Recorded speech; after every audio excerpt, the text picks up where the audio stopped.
இனி MLA councillor வேலையெல்லாம் ரோபோக்கள் தான் செய்ய போகுதா? கவனமா கேளுங்க. எந்திரன் படத்துல வர்ற சிட்டி ரோபோ நிஜத்திலேயே ஒரு அரசாங்க மீட்டிங்ல கலந்துக்கிட்டா எப்படி இருக்கும்? இந்த வீடியோவை முழுசா பாருங்க. துருக்கி நாட்டுல சாம்சூன் அப்படிங்கிற நகரத்துல ஒரு முக்கியமான மாநகராட்சி கூட்டம் நடந்துச்சு.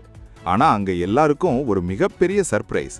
அங்க கெனிக்மேன் அப்படிங்கிற ஒரு ஹியூமனாய்டு ரோபோ மனுஷங்க கூட சேர்ந்து கூட்டத்துல கலந்துக்கிட்டு கவுன்சிலர்கள் கேட்ட கேள்விகளுக்கும் அசால்ட்டா பதில் சொல்லியிருக்கு. துருக்கி வரலாற்றிலேயே அதிகாரப்பூர்வமா பதிவு செய்யப்பட்ட முதல் ரோபோ இதுதான்.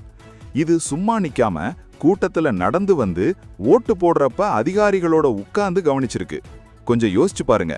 நம்ம சென்னை மாநகராட்சி மீட்டிங்லயோ இல்ல உங்க ஊர் பஞ்சாயத்துலயோ ஒரு ரோபோ வந்து உட்கார்ந்து விவாதம் பண்ணா எப்படி இருக்கும்? நம்ப முடியலல்ல. இந்த ரோபோவை சும்மா ஷோக்காக வைக்கல.